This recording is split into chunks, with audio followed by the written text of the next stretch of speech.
So, the floods of 2011.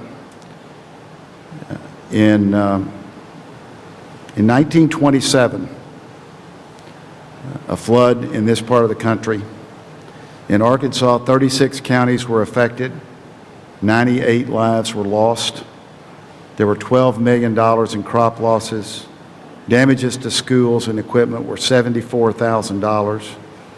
Nearly 200 bridges and more than 1,000 miles of highways in Arkansas in 1927 were damaged. The total amount lost in Arkansas in 1927 was $38 million. That's a perspective as we look at the cost figures of 2011. We go back to 98 lives lost in 1927. We have 5 distinguished panel members who each in his own right can speak to a particular aspect of the flood. Warren Carter is Director of Regulatory Affairs for the Arkansas Farm Bureau. Matt DeCample represents Governor Beebe's office as the spokesman. Henry Hemstedt is Chief of Hydrology with the Corps of Engineers. Randy Ort is with the Arkansas State Highway and Transportation System. Those are 4 of the 5. Each will speak 5 minutes. I will stop them in 5 minutes, and then we'll have time to, in the spirit of Sergeant Friday on Dragnet, just the facts for 5 minutes. But to open our program is someone who lived through the 1927 flood. He was a boy when it happened. He has had a distinguished career in Arkansas in many aspects of banking, law, working in the governor's office, and the UALR William H. Bowen School of Law is named for him. He is from Alzheimer, Arkansas, the author of The Boy from Alzheimer. And I've asked him to start the program by giving us a perspective on what happened in 1927. Ladies and gentlemen, Bill Bowen.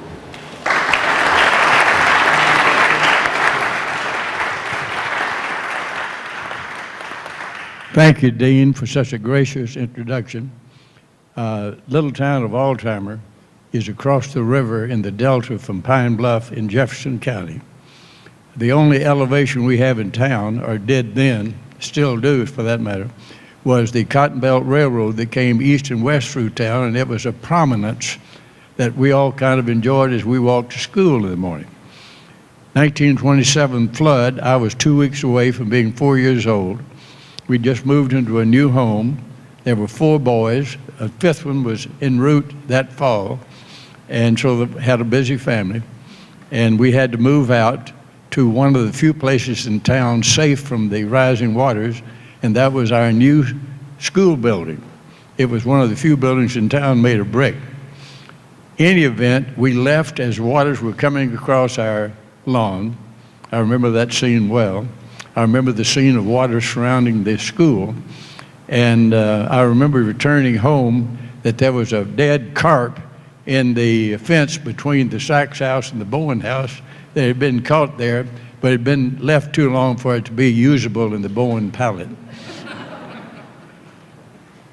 I remember that the water came up right to the floor, but our house was about 30 inches off the ground, just enough to protect it from 2 feet plus of water.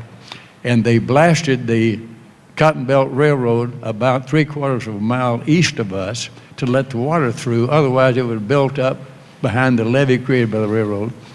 And that did the good work of creating a big hole in the railroad that washed a place that we used to call not trestle, but trussel in Alzheimer language. And it was a muddy little pond of about 5 feet where I learned to swim at about 7 years old. End of my story, because Skip told me he's going to run me off if I went past 3 minutes.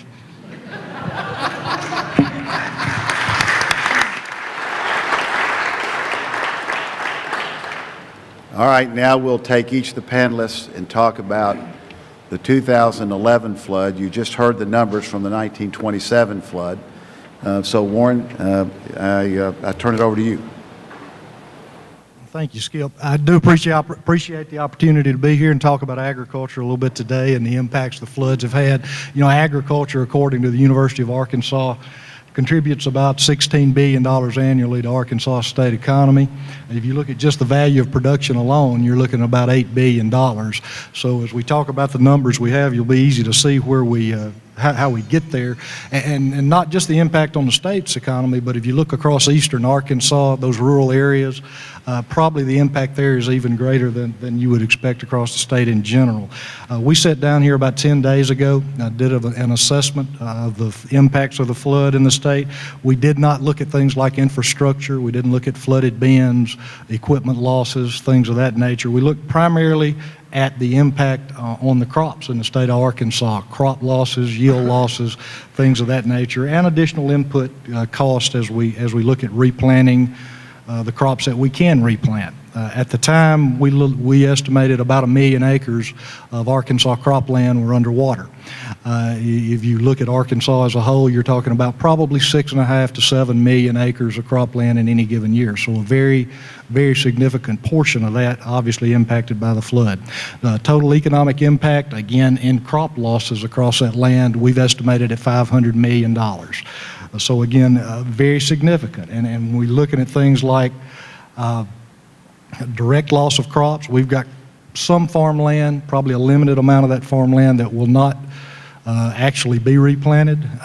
We've actually got quite a bit of replanting cost involved, and that gets very expensive. And then, of course, some yield loss, known yield loss, as we have delayed plantings. I want to mention a little bit on a crop-by-crop basis, specifically talk about rice. We're the largest rice-producing state in the country, produce about half of the U.S. rice crop, where we would have planted about 1.3 million acres of rice in the state this year. We've probably had at least 300,000 acres of that impacted. When I say impacted, you got a significant portion of that that did not get planted, probably won't get planted to rice at this point, some that will not get planted at all. And again, that goes back to that unknown of how long the water actually stays up on the land. We will plant some of that land back to probably lower valued crops such as soybeans. Roughly $300 million of that estimate we feel like we've lost in the rice crop. Wheat, we had about 120,000 acres of wheat out of 550,000 acres in the state actually lost due to the flooding, probably an impact there of about $40 million. Cotton took a big hit, probably $60 million in yield loss because of delayed plantings, another $40 million in replanting cost there. Did a little estimate on livestock. We lost some forage and hay, particularly early forage crops, also about 6,000 miles of fence in the state, so roughly $37 million there. So it's real easy to see as you look across all these sectors of agriculture how you get to a very significant number. We think that number is very conservative at this point because we feel like there's a lot we don't know. We talked before we came out about water that was actually rose over the course of the last couple of days. Some of the land we've been able to get in and plant, some of it we're still looking at. The issue becomes as you go later, you have yield loss because of later plantings. You also have greater risk. If you can tell me today what September, August, July is going to be like in Arkansas, we can have a better assessment. If we have 20 days of 100-degree plus temperatures through July and August, and then we have a frost the 1st of October, $500 million won't touch the impacts in agriculture. As this water recedes, you're going to see some topsoil loss, some debris on the fields. So there's some things out there that we can't really assess at this point. Put it in perspective for you just a little bit, kind of in the essence of time and in closing, but American Farm Bureau just last week looked at about 7 or 8 states throughout the River Valley that were impacted by the flooding. They estimated 3.6 million acres of farmland impacted at that point, and you can see in Arkansas 1 million of that total is here. So probably one of the most impacted states in the nation from an agricultural perspective. Thanks, Warren. Matt DeCample with the governor's office. Matt. Skip. Well, it's been quite a month.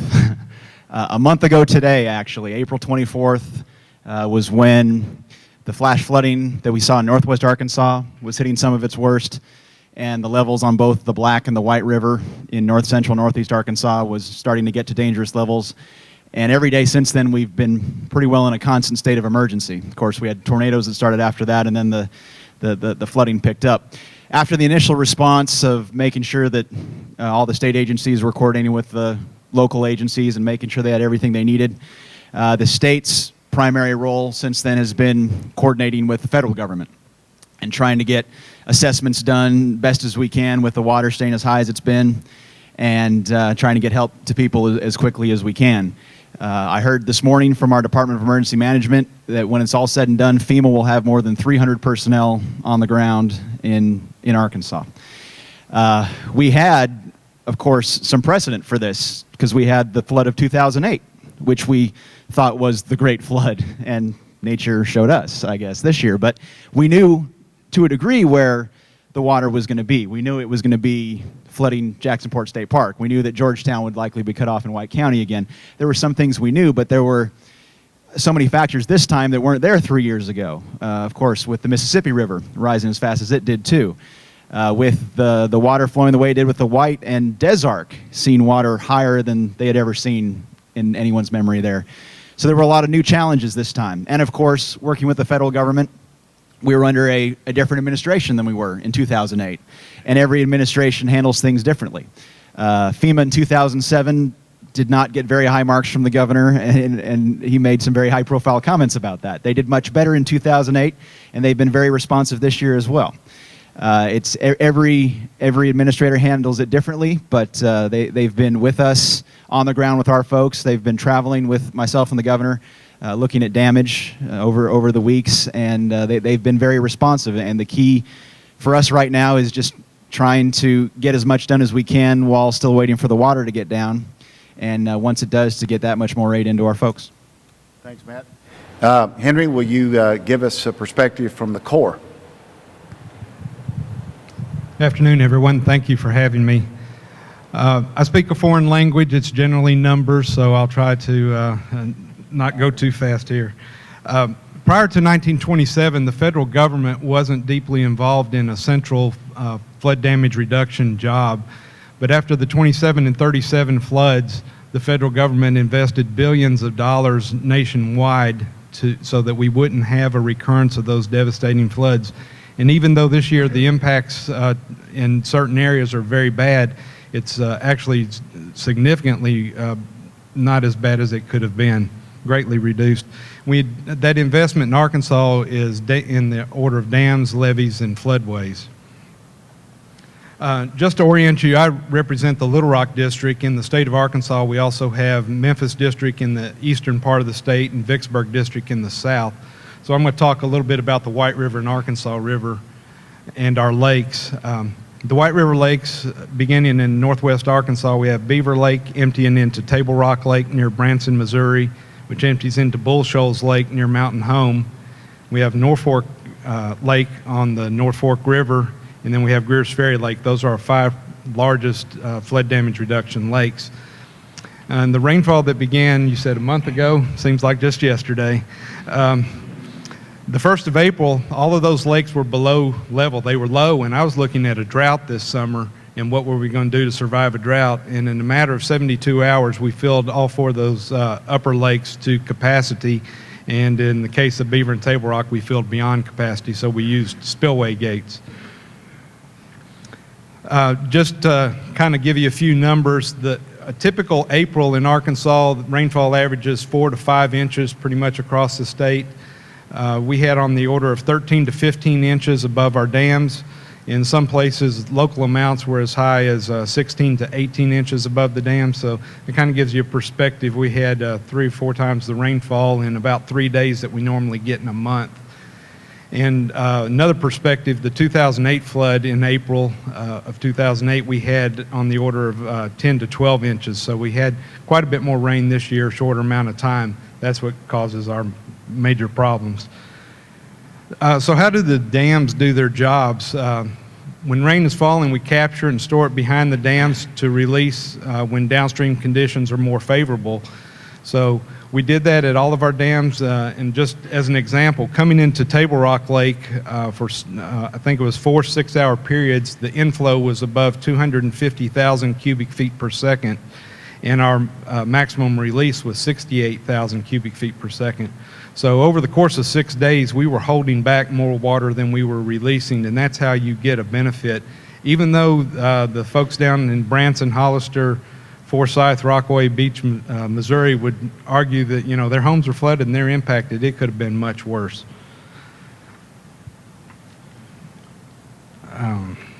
Skip over that. Just to kind of give you, what did those dams do? In Branson, Missouri, we lowered flood heights probably on the order of 18 to 20 feet. At Calico Rock, it was on the order of 36 feet. At Newport, we lowered Newport and Augusta 5 to 7 feet. And that seems like a lot less, but if you've been to Newport and Augusta, the basin is very broad there. And 7 feet of difference at Newport would have overtopped all the levees from Newport to Clarendon. So that would have been significantly worse. Question everybody really wants to know is, so when are the lakes going to be lower? Right now, we'll be doing this the rest of this year. It'll be end of December or January before we're able to evacuate all the flood storage. Real quickly on the Arkansas River, we had rain in southern Kansas and eastern Oklahoma that generated about 300,000 cubic feet per second flow on the river. That water has passed down through the system, and the major flooding problems, we had impacts to agriculture and a few homes all along the way.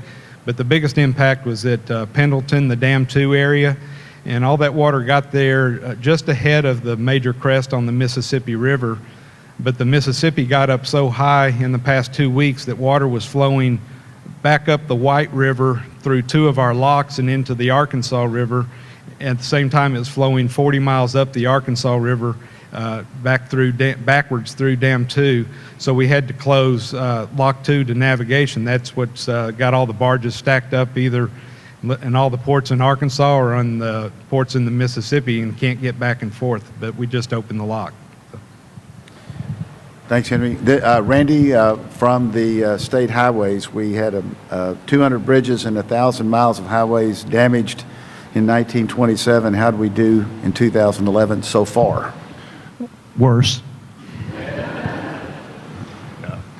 No, thank you for having us here.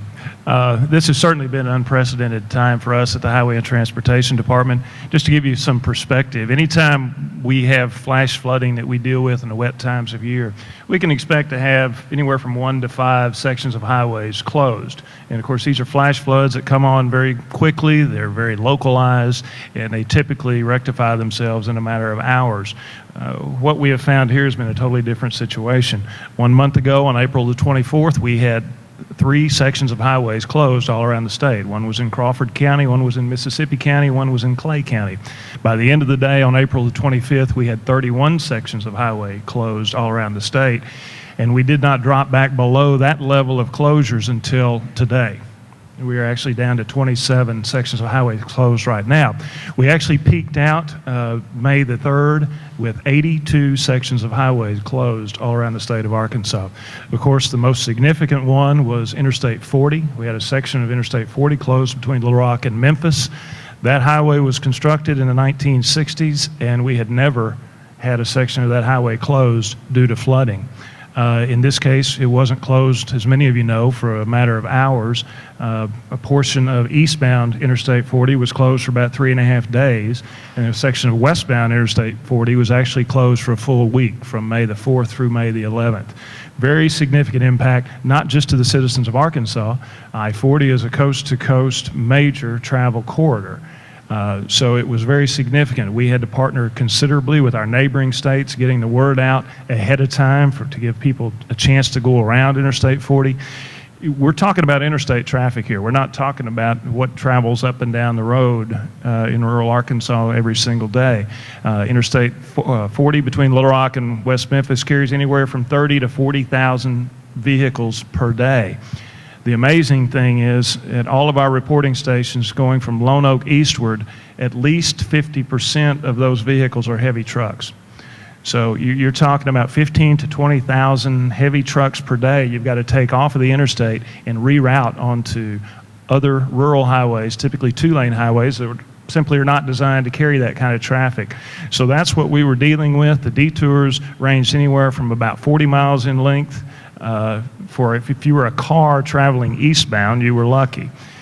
Traveling westbound, all traffic had about a 60-mile detour. If you were a truck, though, going eastbound, we could not let the interstate traffic go on Highway 79 across the White River at Clarendon, due to the condition there, due to the fact that we have it under construction replacing it.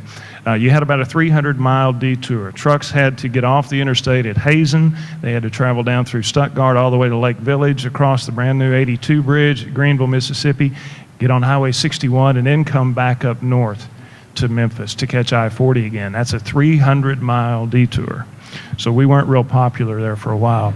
Communicating this was the real challenge. We were, I keep wanting to use the word flooded and inundated when I talk about phone calls, and I don't mean to be trite when I say that, but we literally were. First time in history we set up an emergency call center in our auditorium. It was open for 62 hours over a 6-day period of time. Even over the weekend, we took just shy of 15,000 phone calls during that 6-day period of time. If you factor it in, that's one call every 15 seconds on 12 phone lines. So certainly an incredible time for our highways. As far as damages, we won't know the extent of damages for a while until all the water goes away and we're able to assess exactly what has happened. We do feel like, conservatively, it will be in the tens of millions of dollars. So.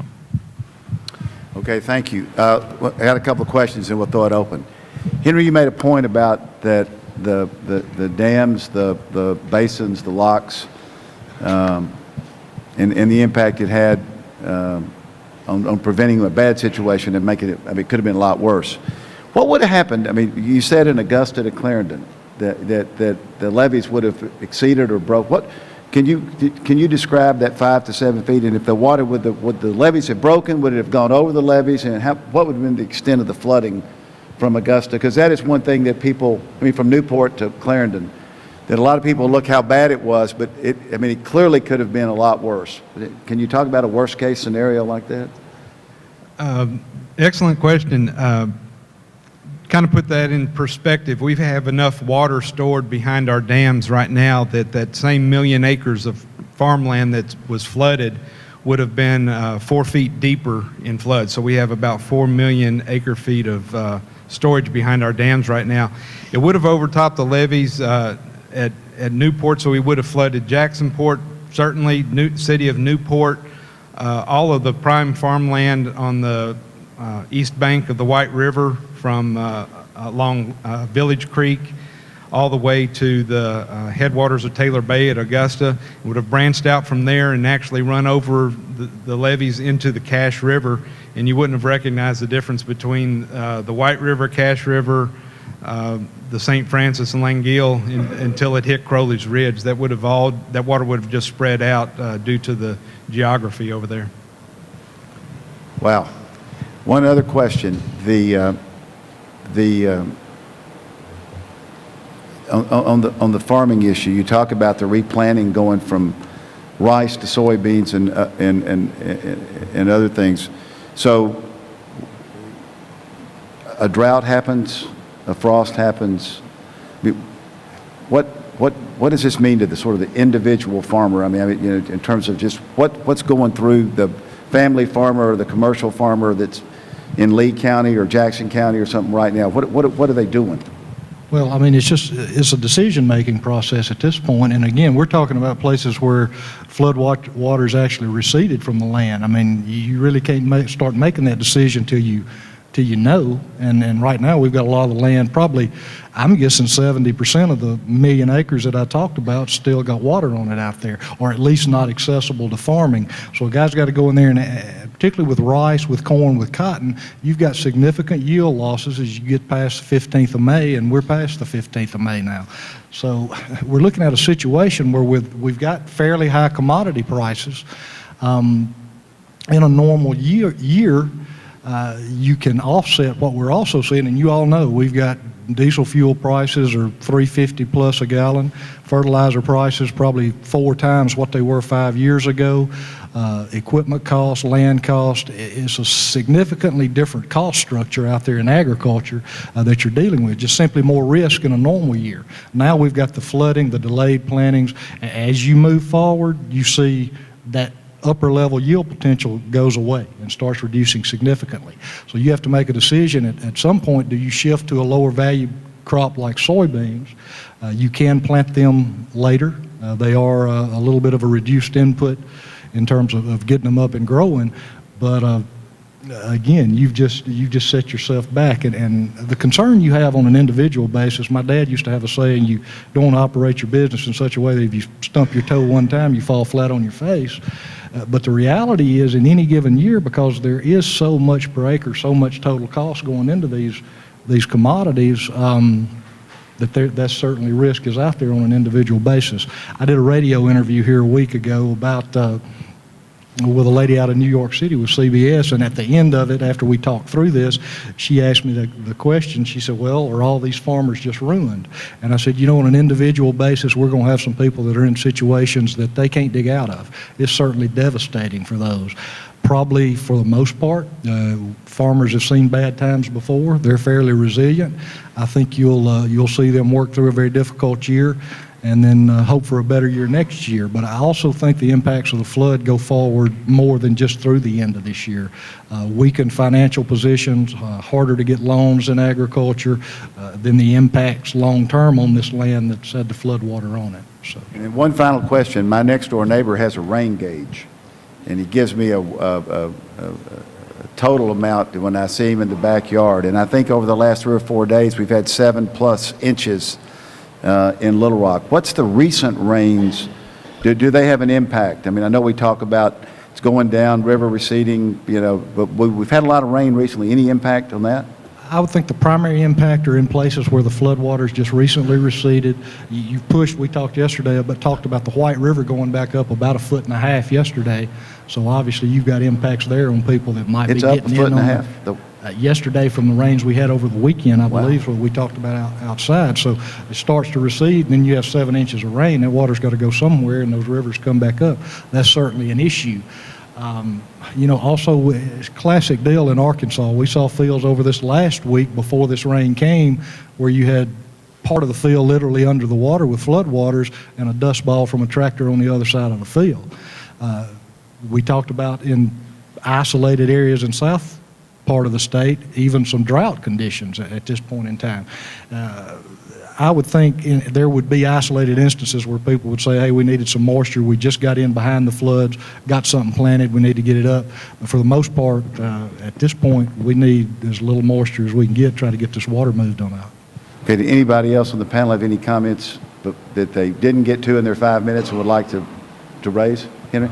Real quickly on that question, the rain that we got Friday refilled the White River lakes up to the top of their flood pool. So the rain we got yesterday, which initially was forecasted to be about 1.25 inches above Beaver Lake, we got almost 3 inches of rain, and above Table Rock we got nearly 2 inches. And it was a little bit less. So we refilled the lakes, and now with this rainfall last night and yesterday, we've overfilled them. So the release out of Beaver Lake into Table Rock, into Bull Shoals has gone up significantly, and we've had to start making releases out of Bull Shoals that are going to drive the White River up. Maybe not quite as high as what we thought yesterday, but probably go up another couple of feet. Randy? We tend to fight a dual battle when we talk about the highways and the impacts of the heavy rains to highways. What we've been dealing with the river flooding was somewhat predictable. You knew the water was rising, you knew how quickly it was rising, you knew when it would get to a certain area.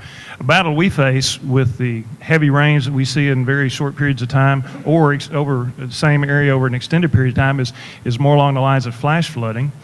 That's flowing water that can tend to do a whole lot more damage to a road or a bridge, or going back to the flood that we talked about in 2008, we will possibly have more problems in the more mountainous or hilly parts of our state, because as the ground gets saturated, as the slopes get saturated, they tend to get loose and go away.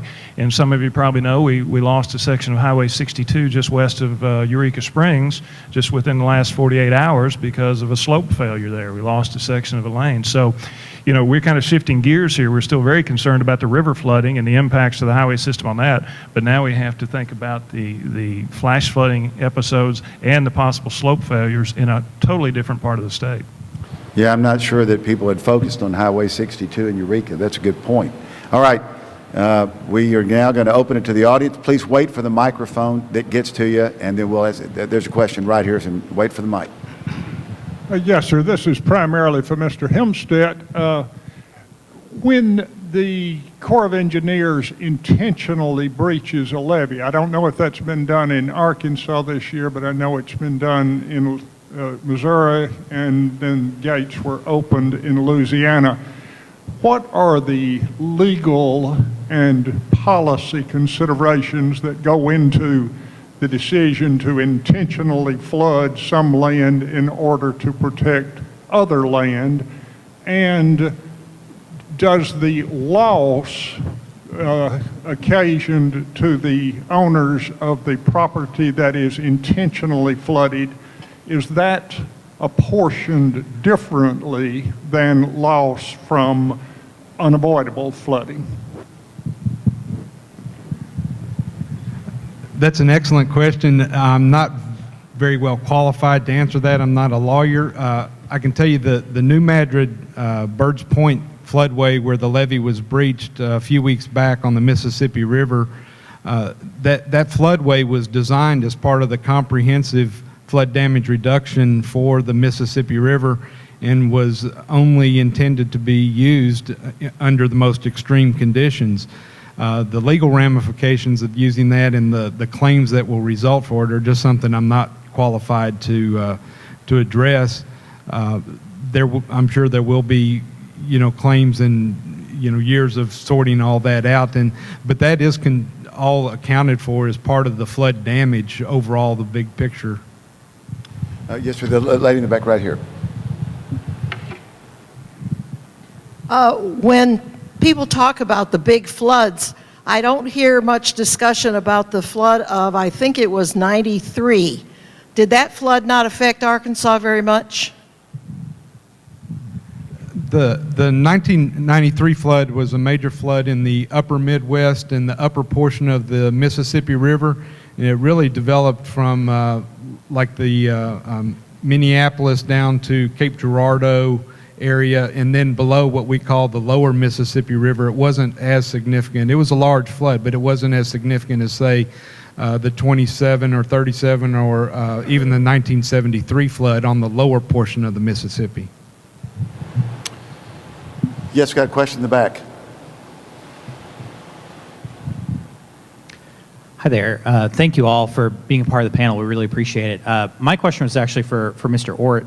Actually, I think all saw you on the news quite a bit over the winter when we had the snow and the highway closings. And I remember hearing on the news during the winter that there was talk of the budget going so much to the salt and the trucks and all that potholes, things like that may or may not be able to be addressed in the same way it typically might be.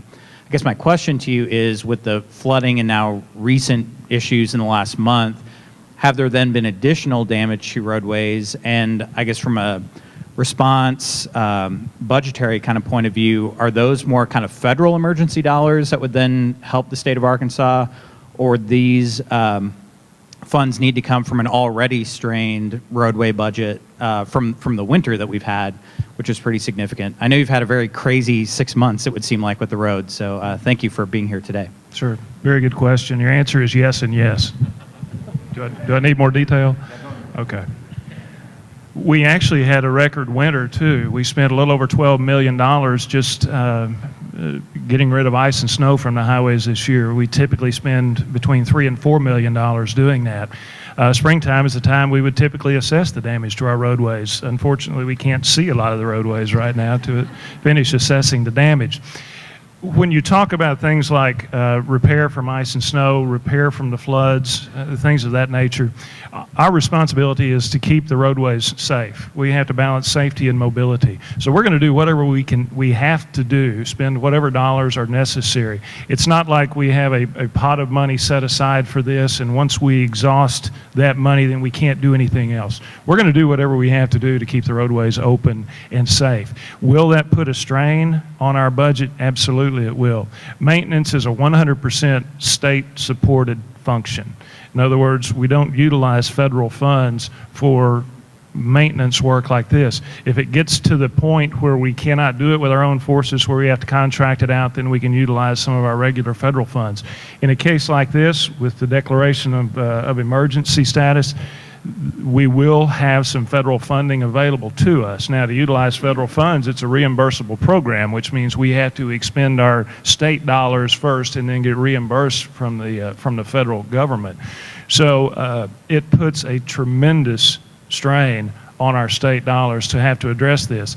And people say, well, what are you not going to do? Well, I can't predict that right now. You know, once we get to the end of the fiscal year, the end of June, we'll see what kind of monies are left in the maintenance budget, and maybe there are some things that we would have liked to have done this year that we simply won't be able to get to. But you're right, it puts a tremendous strain on it. Yes, sir, we got a question right here. I appreciate y'all being here. I'm a certified floodplain manager. Mr. Bowen, I've got one question for you and Mr. DeCample. I ordered a book on Amazon last week, Mr. Bowen, about the 1937 flood. And one thing that was mentioned was the 37 flood would have been worse than the 27 flood if not for the improvements in the levee system. And I just want to get your thoughts. And Mr. DeCample, a question I've got is I used to work with another state agency where I had to deal with the FEMA people during disasters. They were a nightmare. I actually had a woman that was more concerned with shopping and how long the disaster would be than helping people. So what changes have been made as far as with these people from FEMA?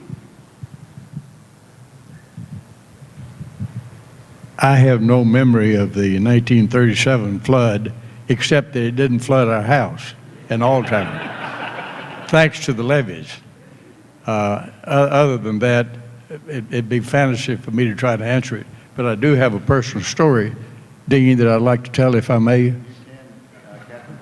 Last June, I persuaded my wife of 63 years to let me drive west to Vail, Colorado, along the entire Arkansas River, which we did. Beautiful as you go up into Colorado in the mountains. Then you get to a little town called Leadville that greets you with a sign that says, Leadville, Colorado, the highest incorporated city in the United States, 10,200 feet.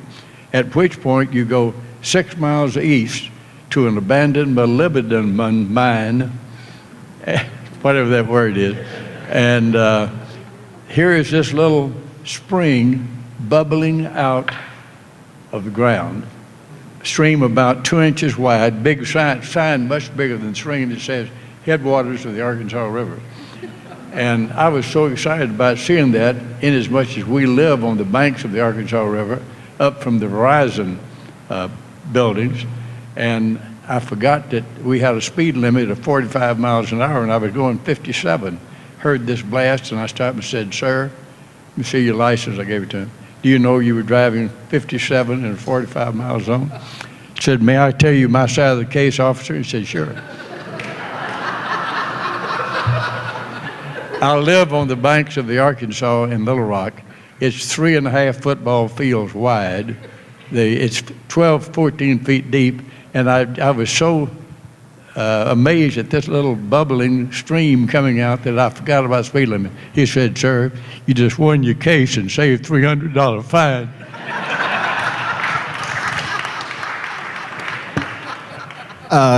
FEMA, to answer your question, when we first took office, the first disaster we had was February 2007, the tornado that tore through Dumas.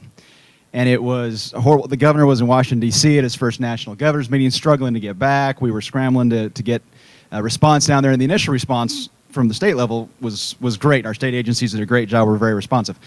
The federal government's response was terrible. We had asked to get some of the mobile homes that were still down in Hope post-Katrina, asking if we could commandeer some of those and move them over to Dumas to help. It took them 13 days to get us a response. The response was no. We eventually got to a point where we decided that it was better to ask forgiveness than permission, and got some folks to help us out, and we got some homes to some people. The governor was very public about how terrible he felt the response was and how inappropriate and inadequate it was. Then in February of 2005, we had the Super Tuesday tornadoes that started at Atkins and tore all the way up through north central Arkansas. That was night and day. We had the administrator of FEMA was on the ground here within 48 hours, the national administrator.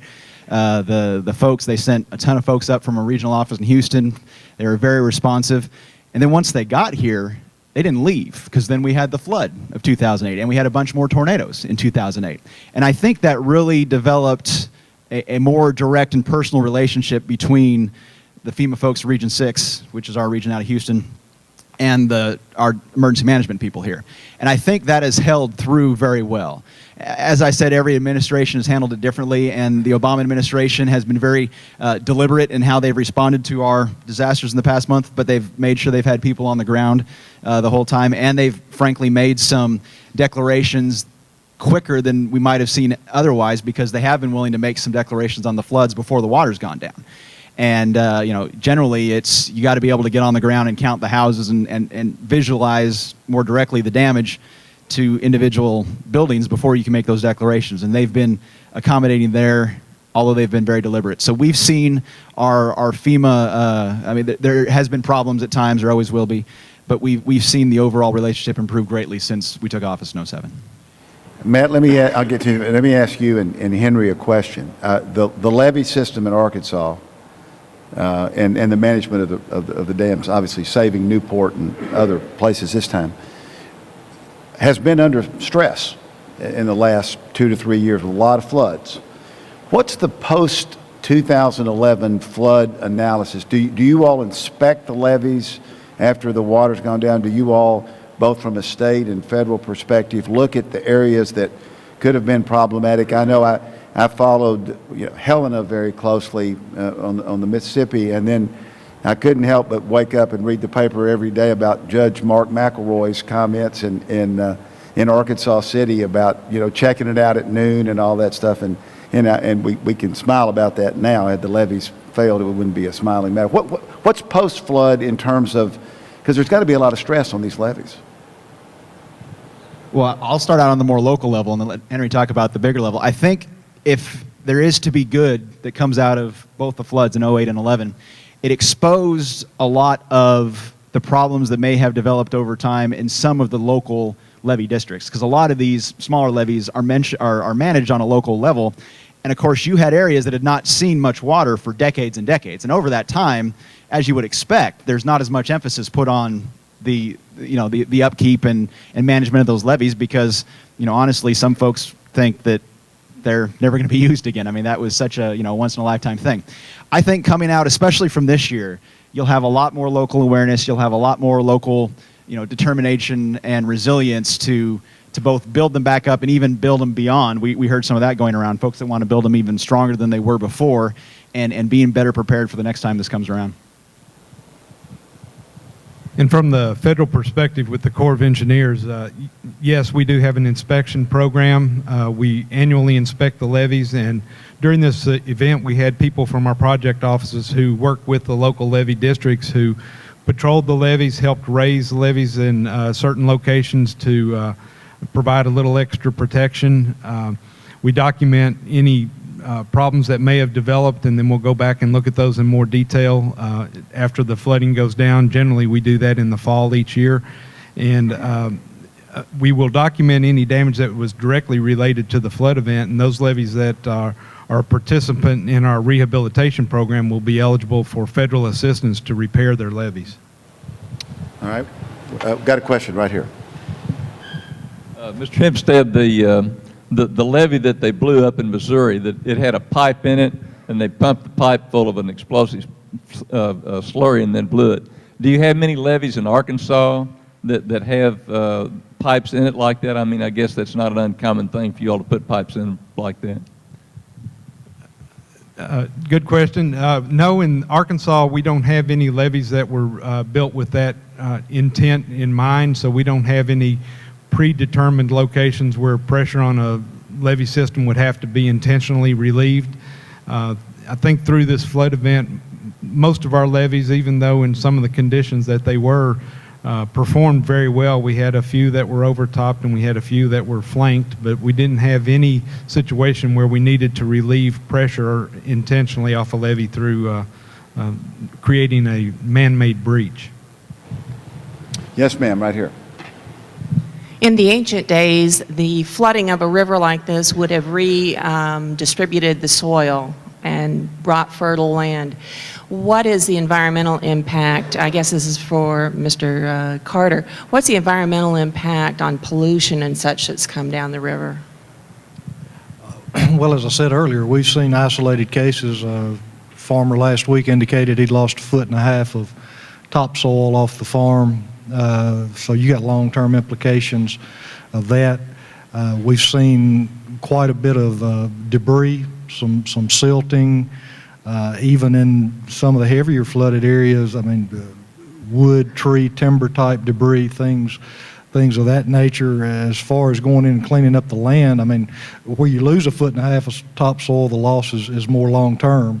It's just a cost issue where you've got debris rolled in there. And I mean, assuming it's not significant, and I don't think, given the flood levels we've had in Arkansas in terms of loss of productive land, that we will have a great deal. Now, if you look at Missouri, where we had to blow the levee on the Mississippi, I would think, given the simple sheer volume of dirt and silt and all that'll flow across that farmland, it could have issue for some time there. Henry, I've got a question right here. My question. Hello? Hello? Okay. My question is for the boy from Alzheimer. And it has more to do with the street level impact, the people, the social issues. And I'm wondering, in the lore of Alzheimer, or the history of Alzheimer that you may have grown up with as a young man, about 10 years ago, a man named John Berry wrote up a great book called Rising Tide. It was about the 27 flood. And one of the phenomena that struck me as unusual was the Percy family in Greenville, which was a prominent political family there. I had the power to control the National Guard and the police and the county sheriffs and the deputies to hold sharecroppers who were indebted to them and to other large plantation owners, fearing that if they didn't do so, that those people, those sharecroppers, would leave the country because they had lost everything also, holding major debts owed to those major landowners. Is there any lore at all in the 27 floods you've ever heard of anything like that? Henry, that's a tough question. I remember none. Get the mic. I remember none. I don't think that happened in Alzheimer. Pretty sure it did not. But it did send one message to Bill Bowen: get out of town, son, as soon as you can. By the way, Henry, it used to be required reading for every, I don't know whether it still is, but it used to be for every student who came to Tulane in New Orleans, that before you hit campus, you had to read Rising Tide. Maybe, given the floods in Arkansas, maybe that's a Clinton school required reading, given that. Any other questions? Yes, sir, right here. Let's wait for, we'll get you the microphone. For the road situation, now that we know where the low spots are on 40, it hasn't been a problem for 50 years, but are we going to address that and either raise the road or bore ditches or some kind of a combination to make it so it's better than this next time? That's a valid point and a good question. When we design a roadway, an interstate type roadway, it is designed at the elevation of a 50-year frequency flood. In other words, you can reasonably expect that once every 50 years you might overtop that roadway. We've pretty much matched that on that section of Interstate 40. Now, if we have another flood next year, we're going to have to hope that we don't have another one for 200 years to keep that 50-year flood frequency there. That's something we will have to look at. The section of Interstate 40 that was affected is one that we actually have some improvements planned coming in the very near future, and that's something we will look at. We will obviously look at the new floodplain maps that have been generated to see if we need to make any changes to the elevations of the roadway or to the bridges themselves. So that's something we will certainly have to look at. Questions? Yes, ma'am, right here. Wait for the microphone, Joe.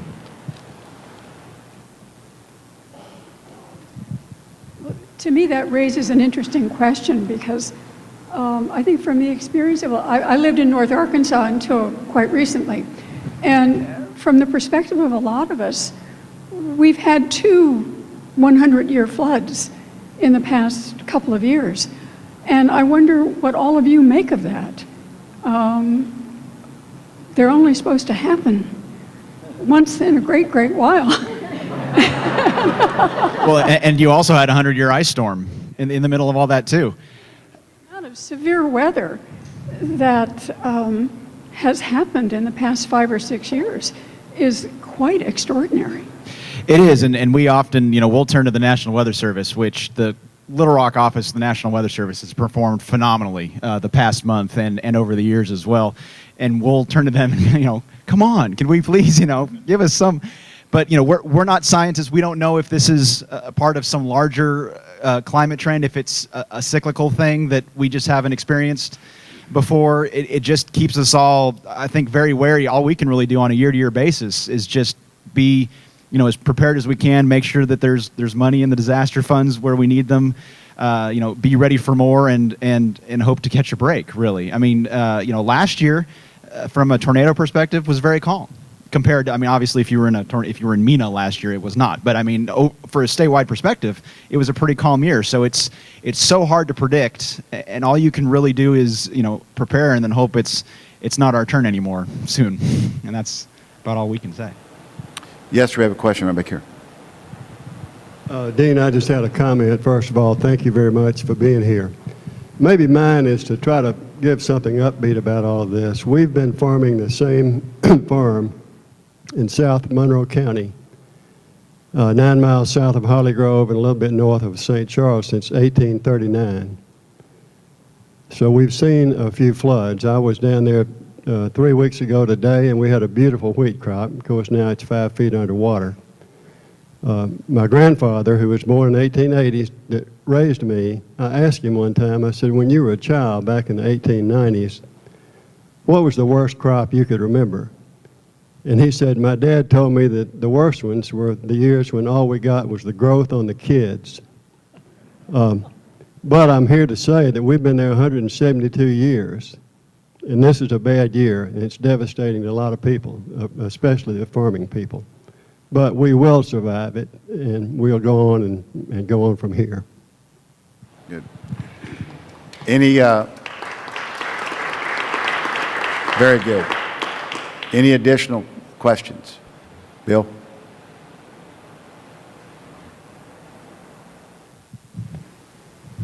Yeah, we certified the levee at Newport as a part of the flood insurance program to the 100-year event, and I was sweating bullets a little bit about what is this probability event in terms of the rating system of this event. Is it 100-year flood, 500-year flood, or what is this? That's a question that'll be answered in the future. The Corps of Engineers and the U.S. Geological Survey worked together, and after the 2008 flood, we prepared a joint report, and that's mainly in the USGS arena, but we use common data to determine that. And the 2008 event was about a 50-year event, what we say 2% annual chance. So you have 2% chance of that happening or being exceeded in any year. This one's slightly larger than that, I believe. Kind of depends on where you were on the river, but at Newport it's going to be slightly larger, probably between a 50 and 75-year event is just a guess at this point. We had a question back here. Gentleman had his hand up. Yeah. Hey, Steve. That's for... Would someone like to explain the difference between floodplain and floodway management? Probably I'd defer to the floodplain. Question, floodplain and floodway management, was that the... Oh, let me take a stab at that. And I guess your question is on the order of like the 100-year floodplain is determined for flood insurance in the National Flood Insurance Program. you go through hydrology and hydraulic study to determine how much flow is in the channel, and then compute a water surface elevation equivalent to the 100-year discharge, and then that is mapped as the floodplain.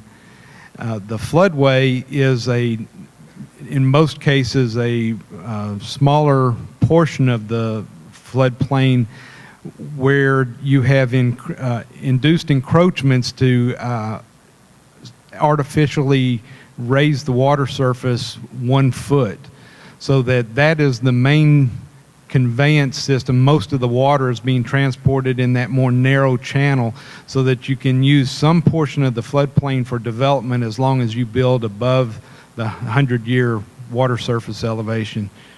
Is that reasonable? Mark Johnson could probably do much better at explaining that. Yes, what you do is... Wait, Mark, hold on. Get the... You use a computer model or do some computations, and you first determine where the limits of the 100-year floodplain are. And then you pretend that you're filling in equally on each side of the bank in an equal amount of conveyance, which is usually approximately equal to the equal amount on either side, until you produce a 1-foot rise in water surface elevation. And at that point, we say that's the limit of the floodway. So it's inside the floodplain, but it's where we've caused up to, but not greater than, 1-foot rise, and there can be no development inside the floodway, but there can be development in the floodplain as long as you build to an elevation equal to the 100-year flood elevation plus 1 or 2 feet. That's determined locally by local floodplain administrators. It's not fair to do these comparisons, but again, I'm going to go back because the total monetary loss in Arkansas in 1927 was $38 million, and there's been a lot of inflation since 1927. But Warren, you said $500 million plus on the crops. Randy, you said tens of millions in terms of highways. Do you think that's 200 million, 500 million? Do you have any? No, I think it'll be less than 100. Less than 100 million. So, Matt, there's no telling in terms of individual homes, community centers, churches, schools that have faced that loss. I mean, you can't put a dollar figure on that yet. We don't have one. And in your course, you're going to have both insured and uninsured, and then public losses versus individual losses. It's going to be a long time. But you're talking in the millions. Oh, sure. well into the millions. Absolutely. Okay, Henry, what's been the cost of the Corps of Engineers? I mean, obviously you've done a superb job in terms of managing the lakes and letting water out, which I know not everybody's pleased with. But yeah, are there any significant costs related to a flood for the Corps? I mean, do you have any dam repair, levee repair? I mean, what are we talking about on something like that? We don't have a dollar figure yet. That'll be coming in the few months. There will be damage on the lake side of all of our dams. We have significant development, both public and private property, to parks and resorts and those sorts of things. Campgrounds, especially, and roadways were damaged. We just finished the final repair in October of 2010 from damage that occurred in the spring 2008 flood, and that park had not yet opened when this flood hit. So I don't remember what the dollar figure. I think it was a couple $100 million in damage in 2008. Since we're having pools that high, it'll be maybe in that magnitude. Damage to the levees will vary by levee system. In 2008, we had one levee that was damaged and repaired, and the repairs were less than $100,000. But this flood's been higher for a longer duration, usually indicates more damages, and we'll sort those out in the next few months. But it's probably fair to say, collectively adding all this up, particularly the uninsured, Matt, that we're going to top $1 billion in terms of overall damage. 500 crops, 100 million roads, 200 Corps-related, plus the uninsured, that we're in the billion range, probably. I think it's not out of the question. Not out of the question. Ladies and gentlemen, the floods of 2011. Let's thank our panel.